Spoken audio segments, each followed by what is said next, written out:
गोटे जिनिस सूचई दि जाऊँगी कि जो बड़ ठाकुर प्रभु बलभद्र से जो चारमालू खसिकी पड़गले तो ऊपर धरी बाड़ग्राही भक्त मैंने से उपस्थित थिले तले जो साधारणतः भक्त मैंने धरी सेवक भक्त मैंने से भक्तों उपर प्रभु पड़गले से मैंने सब आहत हो बर्तमान अच्छा कौटी मेडिकल तो बड़ दुर्घटनार घटना यहाँ कहीं राज्य को विपद आसव निश्चित भाव में। तो आउ गोटे कथा ता आगर भी घटी जाइथिबा नरेंद्र पोखरी रे बाण फुटी 10 जन मृत्यु एवं आहत किछि होइचंती से बाबद समस्ते भी जानिछंती।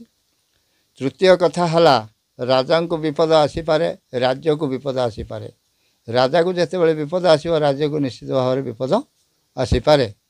ये चारमालू खसिबार व्यवस्था शुणी आईन मंत्री की वर्तमान